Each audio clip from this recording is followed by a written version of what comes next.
Eternal Sunshine of the Spotless Mind is a film that meditates on the nature of love and memory. You may remember Charlie Kaufman, the screenwriter, here talking about it. Here is a scene from the film. I have some stuff that I probably should. I'm writing. I'm sorry. Okay. No. Sure. No, that's okay. I just have, this is. Okay. Oh, hey. Take care then. Joining me now is the director of the film, Michel Gondry, also one of the stars. Kate Winslet also stars Jim Carrey and others. I'm pleased to have them here to talk about one of the most interesting films that you will see out there today. Welcome. Thank you. Great to have you. Welcome. Thank you. Yeah. There is something about you that reminds me of Charlie Kaufman. I don't know what it is. Maybe it's youth. You guys seem so young. Tell me about the collaboration, how you came to work with him, because you were renowned as a maker of music videos. He was renowned, obviously, because of that adaptation and being John Malkovich as a interesting, different, exciting film screenwriter. Yeah, but don't think that's the hair. But it may be the hair, yes. It's kind of a Versailles look. Yeah, everybody in Versailles is wearing. Everybody in Versailles. Well, we have a wig when we come back. Yeah, exactly. Back home, we wear a wig white hair. Tell me about the collaboration between the two of you. Well, I met Charlie like 6 years ago, and he was working with Spike Jonze and being John Malkovich. Right. And I had tried to read. I had read so many scripts that were really horrible, and I was really depressed because I came to a point that I really believed that scripts were boring. And I read his script, and I just realized that script could be just enjoyable and great and everything I dreamed of. What made it so great for you? Well, I think first of all, you just like the character right away, the way you write them. Yeah. Then there is all the things that I like about it's intelligent, but it's like heartful as well. Intelligent and heartfelt. Yeah. Yeah. And the story, you're led into a story that surprises you every page. You do not know how it's going to go from page to page to page. Yeah, and it's always a surprise. I think that's very important. I think that's due to the way you write. It doesn't know how the story would finish. Or I mean, you know probably better. I mean, you talk to him. Well, no, I wouldn't say that. You made a film with him. Oh, that's true. Yeah. So, what is it for an actress? Let's just talk about a Kaufman film, and then we'll talk about this particular film that makes it different to when you're working with a script like that. Well, for me, you have to excuse me, I have a terrible cold. For me, the thing that was, I think, such a relief, to be honest, was that I was being asked by Michel to play this crazy, neurotic, wonderful American girl in a contemporary movie, because people are so used to seeing me play the more period roles that I have done in the more classical pieces and so on. So I really just jumped at this because it was an opportunity to do something, like Michel says, that I had also dreamed of. But he had made a lot of movies. This was not somebody who'd made a whole series of films other than music videos. How many movies had you made before? I did another movie, Human Nature. Yeah, only one, though, Human Nature. Yeah. Yeah. So he didn't have a body of work that recommended him to you. He had what? Michel had, what did you have? I think the French Touch. The French Touch. I had I tell you, I had a good script. And it didn't matter who I was at the time, and I had to start very humble. That is very true, actually. But even thanks. But no, it's thanks for saying that. No, but when I met Michel, yes, you know, I said, well, you know, who is this director? I mean, I didn't really know anything about him just on hearing his name. Right. And then when I was told he had directed Human Nature and some of the music videos that Michel has directed in the past, I went, oh my God, it's that guy! And so I was incredibly excited because that guy Michel, had what? That guy had a totally, I think, Michel, a totally unique vision, in my opinion, that was, yes, incredibly fresh. And also, frankly, he had the guts to cast me, the classical, you know, English Rose, whatever, in this totally different, diverse role. And so I was, you know, I was ready to go. I was ready to go. But as Michel says, the thing about the script that was, I think, so fantastic was that it really is different on every single page as you go along. And as an actor, you know, you find yourself wanting to be challenged by new things all the time. And this, you know, this was very much a script that it kept us all on our toes. And it was very funny and also incredibly touching. And I felt as well, underneath all the kind of complexities of the telling of this story, it's a very, very simple love story about two sort of social misfits who are kind of meant to be together. And to me, the love that they have for each other is very sort of realistic. It's very true to life. You know, you can't have every day in a relationship as though it's the first day that you've ever met and so on. Or the best day. Exactly, and it had the sort of light and shade, and I really like that, because I think that more and more these days movies are kind of, they sort of, they're cautious and they sort of shy away from, you know, telling the truth, I think, in a way. And that to me was the thing about this particular script that Charlie had written that was so incredibly unique, actually. This film is about the device to tell the story of love and memory is a doctor that can erase someone from your memory. Mm-hmm. So if you want to erase a bad love affair from your memory, he can just wipe it out. Yeah, in the story. In the story. Yeah, so people should not get used to this idea, because I don't think it's going to happen soon. But I think to me So what does that allow you to do? Well, let's say you got a horrible experience in your life. Yeah. And you can't live with the memory of it. You just go there and you get it erased. So then you forget. But as a filmmaker, that gives I'm sorry, I was trying. I thought it was in real life. As a filmmaker, yeah, what it does is like, it sounds little science fiction, but in fact, it's just a tool to develop aspect of a relationship that you don't usually see so much in movies. That's something we talk a lot with Charlie about, is like those little detail in relationship, like how somebody are when they are just met, and how they are 3 weeks later, and how they are together 6 months, and how they are after 2 years. We don't really see that in movies, because basically it's all about the journey they have before they meet, and then after they're happy, they have children, end of the story. So we wanted to see all those different nuances that you go across. But this is a movie that's going forward and going back and digging down and reaching up and all of that. Yeah, the narration is little convoluted. But convoluted would be a good word. Yeah. Convoluted would be a perfect word. And also, convoluted. Pull it very off. clear, very clear. It's convoluted for sure. But I think the emotion are really, we try to make them true. Make the relationship true. And the emotion. The emotion true. Yeah, actually, I have to say that with my accent, Kate was always here to translate my English in English.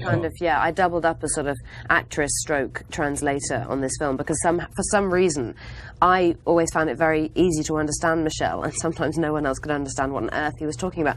So he would give Jim Carrey a direction, Jim would say, okay, what did he tell me to do? So I would say, well, now I'm gonna do a close-up of you, Jim, and she would say, now he's gonna do a close-up of me. I'd say, what he said is he's gonna do entirely coverage on me. So Jim Carrey is also in this movie. He plays the love interest. Yep. You chose him. Yeah, he chose me. He chose you. Well, it depends. I chose him, and he chose me. Like, he liked the script at the beginning, and we liked him. And Charlie and I talked together, and to me, he had something that are missing in a lot of actors, especially in Hollywood. Like, a lot of actor male, they have this attitude, this kind of Marlon Brando syndrome, or I should not talk about him because he's alive, but let's talk about somebody dead, like James Dean. James Dean. So, like the frowning actor, that's Jack Black, who calls them like that, and it's so right. Like, they what have kind of actor? The frowning, the one that's yeah. very serious about things. Yeah. Like all the actors, when they start to be a little famous, they have to maintain this very masculine image of being very serious, and I really don't like that, because at first I can't identify to that. So Jimmy has this kind of childlike quality, and he's very outside. So what I thought of working with him, I thought, okay, I have to put him outside in to get all this energy as he project outside, keeping inside, because his character was much more content, and actually Kate's character was the big one. She was the Jim Carrey. And I used character. Kate, and we kind of planned, Kate and I, little tricks to make Jim out of guard all the time. Off guard, yeah.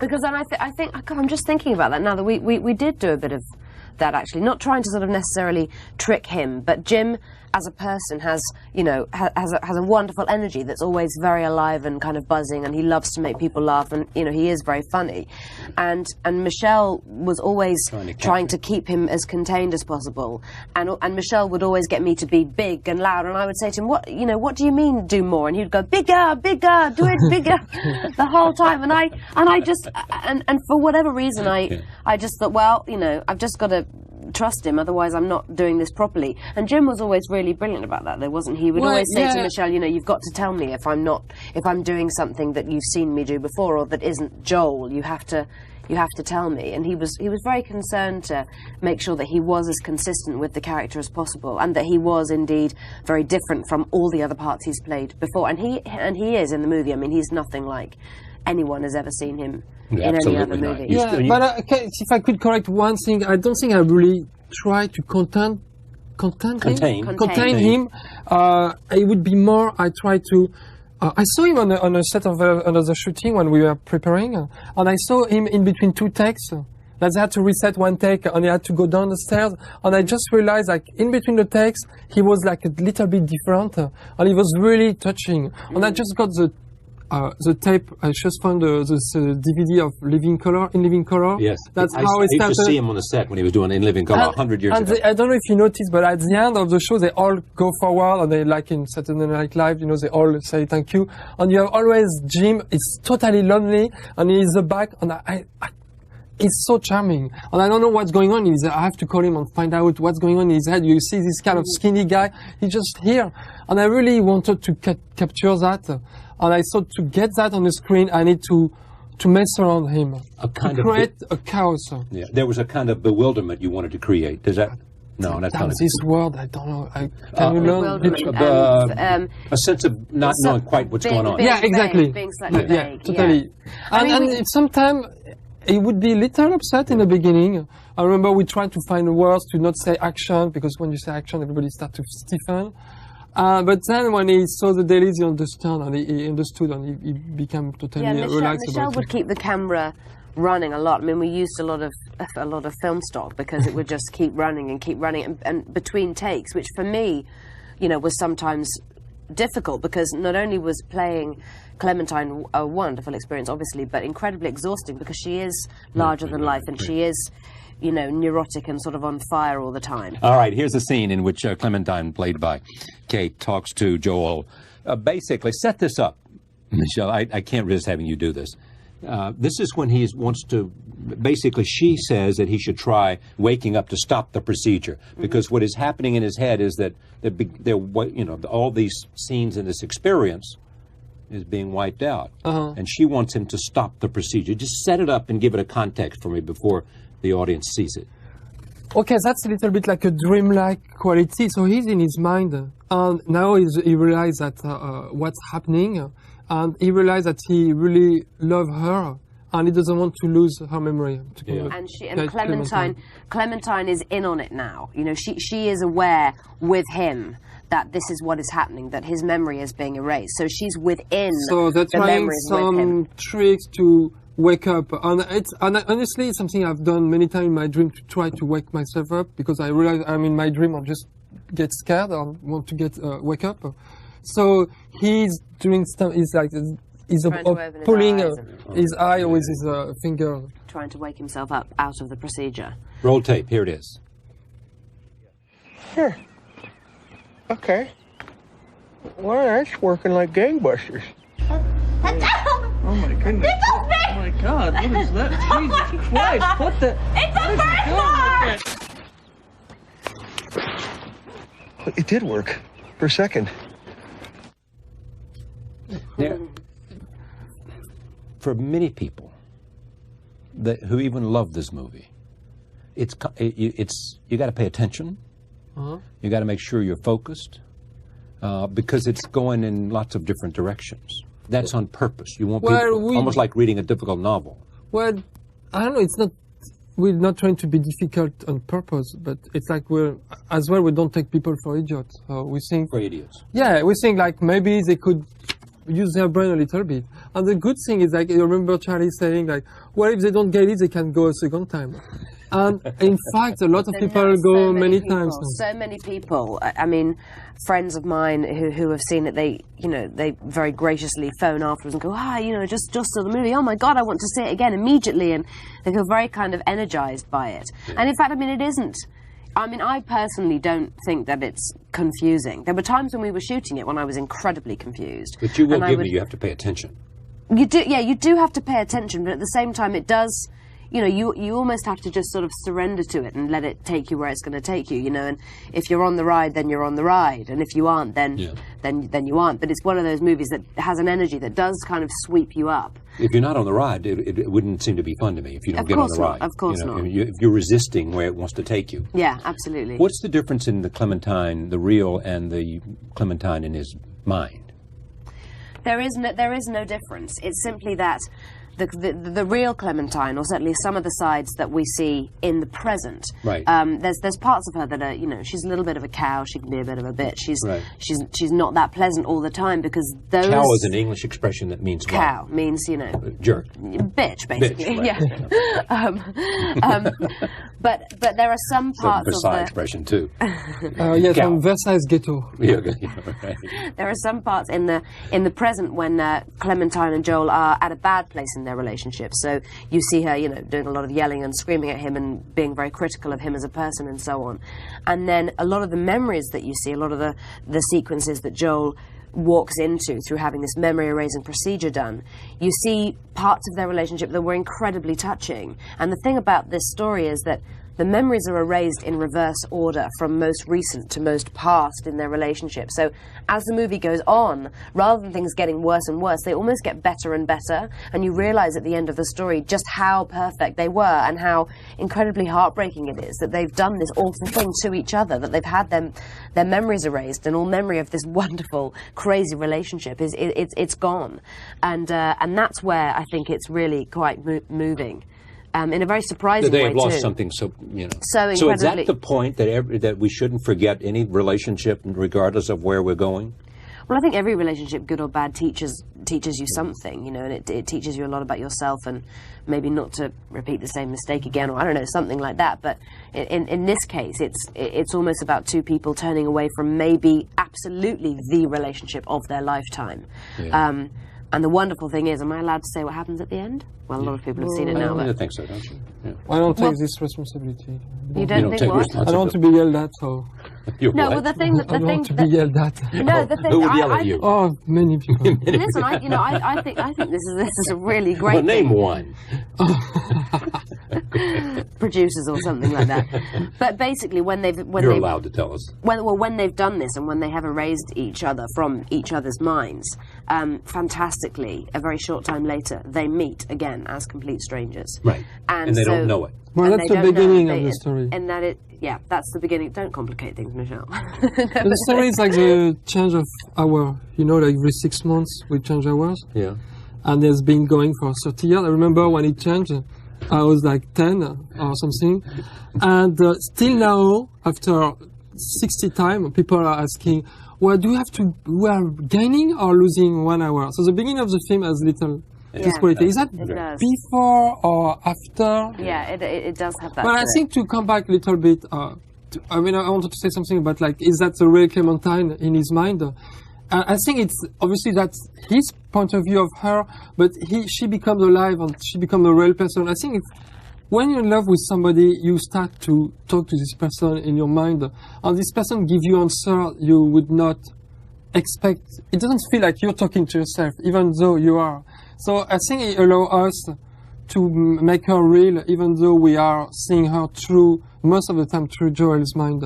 The film is called Eternal Sunshine of the Spotless Mind. Kate Winslet, Jim Carrey, directed by Michel Gondry.